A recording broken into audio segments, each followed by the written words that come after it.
दोस्तों नमस्कार, स्वागत है आप सभी का। एक बार फिर से चले जानते हैं राजस्थान की ताजा खबरों को। लेकिन उससे पहले अगर आपने अभी तक इस चैनल को सब्सक्राइब नहीं किया तो सब्सक्राइब कर लें, जिससे कि आपको राजस्थान की ताजा खबर रोजाना मिलती रहे। सबसे पहली बड़ी खबर, देश में सबसे ज्यादा महंगा पेट्रोल डीजल राजस्थान में मिलने का आरोप लगाते हुए पेट्रोल पंप संचालक हड़ताल पर हैं। प्रदेश भर में चल रही हड़ताल के चलते 8 बजे से धौलपुर जिले के सभी पेट्रोल पंप बंद रहे। पेट्रोल पंप संगठन द्वारा पूर्व में ही हड़ताल की सूचना जारी कर दी गई थी।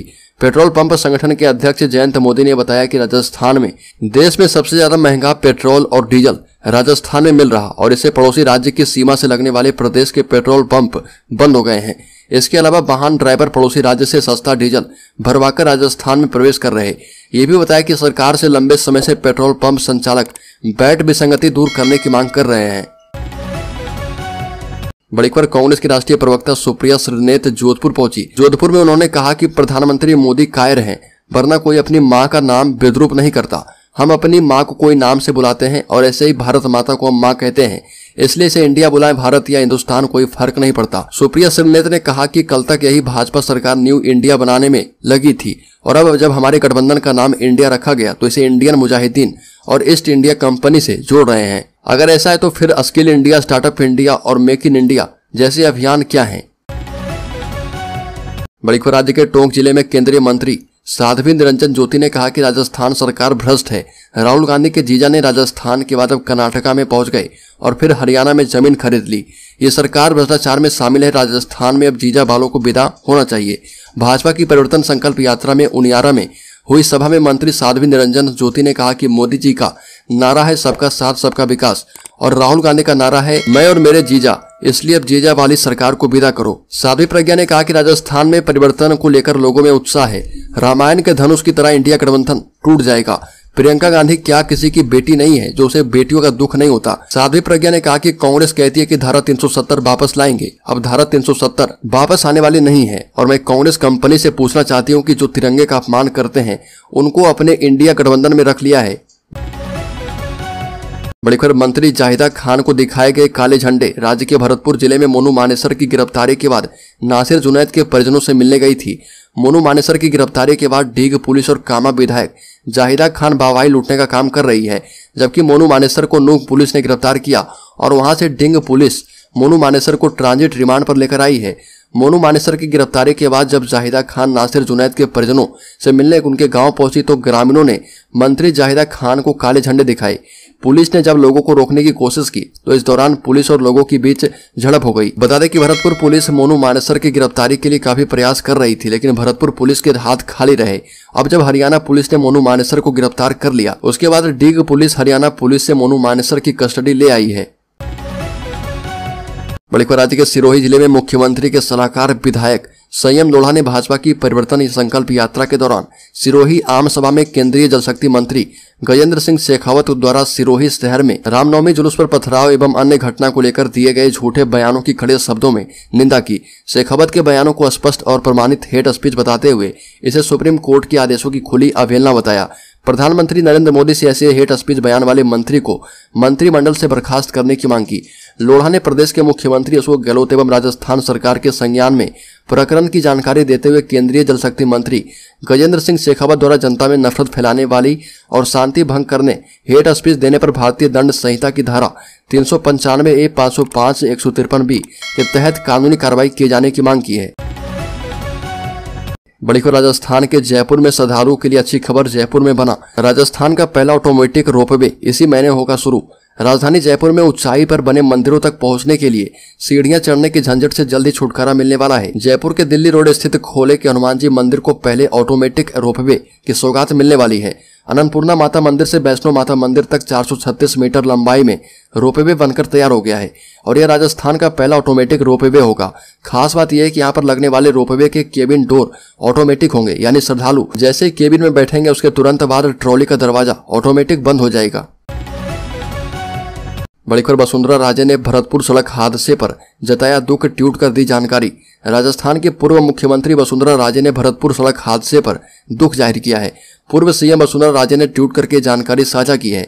वसुंधरा राजे ने ट्वीट कर लिखा कि भरतपुर में एक ट्रेलर और बस के बीच भीषण भिड़ंत हो गई थी। ईश्वर दिवंगत की आत्मा को अपने श्री चरणों में स्थान दे, साथ ही शोकाकुल परिवार को यह आघात सहने की शक्ति एवं घायलों को जल्द स्वास्थ्य लाभ प्रदान करे।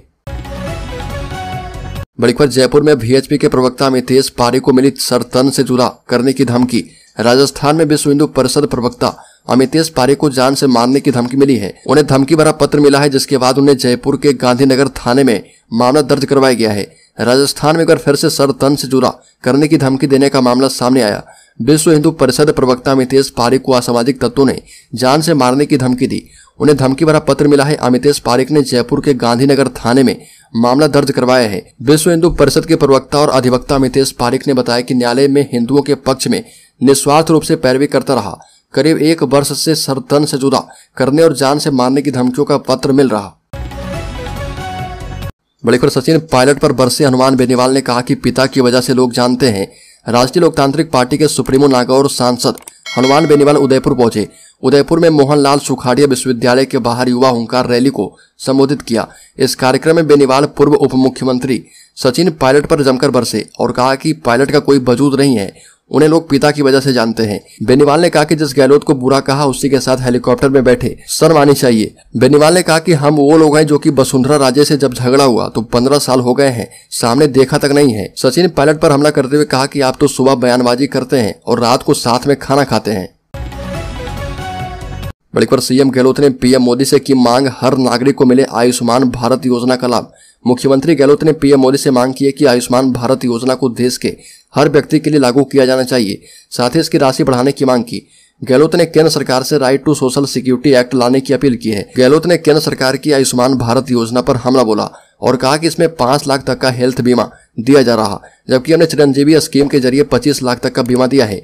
प्रधानमंत्री मोदी से मांग कर दी है कि सोशल इकोनॉमिक सेंसस तक सीमित नहीं रखें, इसे हर नागरिक के लिए लागू करें और इसकी राशि बढ़ाएं। हम उनसे मांग करते हैं कि राज्य सरकार जिस तरह से हेल्थ की स्कीम में राइट टू हेल्थ लेकर आई है, केंद्र सरकार को राइट टू सोशल सिक्योरिटी लाना चाहिए। बड़ी खबर राज्य के जयपुर जिले में 16 नेताओं और ब्यूरोक्रेट्स ने ज्वाइन की भाजपा। पूर्व विधायक किसना राम नाई की घर वापसी। आईपीएस पंकज चौधरी की पत्नी मुकुल चौधरी भी बीजेपी में शामिल। विधानसभा चुनाव से पहले बीजेपी लगातार अपना कुनबा बढ़ाने में लगी है और डूंगरगढ़ से 3 बार विधायक रहे किसना राम नाई की आज घर वापसी हुई है। किसना राम नाई ने 2018 में टिकट नहीं मिलने पर बीजेपी छोड़ दी थी। चुनाव में माकपा के गिरधारी लाल महिया का समर्थन किया था। वहीं भाजपा के टिकट पर भोपालगढ़ से 2013 में चुनाव लड़ चुके पूर्व विधायक नारायण राम पेड़ा भी बीजेपी में शामिल हुए। इसके साथ ही आईपीएस पंकज चौधरी की पत्नी मुकुल चौधरी ने भी पार्टी ज्वाइन की है। मुकुल चौधरी 2019 में बसपा से जोधपुर लोकसभा चुनाव से प्रत्याशी रही है। बड़ी खबर राज्य के डूंगरपुर जिले में कॉलेज छात्रा से छेड़खानी के बाद बवाल। आरोपी के पिता के दुकान और 3 बाइकों को आग के हवाले किया। समुदाय विशेष के लड़के ने कॉलेज की छात्रा के साथ छेड़खानी कर दी। इससे आक्रोशित परिजनों और कुछ संगठनों ने प्रोटेस्ट किया। इसके बाद आरोपी युवक के पिता की दुकान सहित 3 बाइकों में आग लगा दी। मामला डूंगरपुर के दोबड़ा थाना क्षेत्र के बनकोड़ा गांव का है। मुस्लिम समुदाय के लड़के कॉलेज की छात्रा के साथ हर समय छेड़खानी करते थे। इससे आक्रोशित परिजनों और कुछ संगठनों ने प्रोटेस्ट किया और इसके बाद ये घटना को अंजाम दिया गया। दोबड़ा थानाधिकारी भानु प्रताप सिंह ने बताया कि बुधवार को बनकोड़ा की रहने वाली छात्रा कॉलेज से घर लौट रही थी। इस दौरान मुस्लिम समुदाय के युवक ने छेड़ दिया। छात्रा ने घर पर जाकर यह बात परिवार वालों को बताई। इससे मामला गर्म हो गया। बड़ी खबर सीएम अशोक गहलोत ने नए कोटा शहर में ऑक्सीजन सिटी पार्क का लोकार्पण किया। गहलोत ने रिवर फ्रंट के उद्घाटन में शामिल नहीं होने के सवाल पर कहा कि मुझे इस दिन का बेसब्री से इंतजार था। मैंने सोशल मीडिया पर इसकी जानकारी दी थी। कई बार अपरिहार्य कारणों से जाना नहीं हो पाता है। मैंने तो ट्वीट भी किया था, आप कहें तो मैं इसे पढ़कर सुनाऊं। इसके बाद उन्होंने अपना 1 दिन पुराना ट्वीट पढ़कर सुनाया।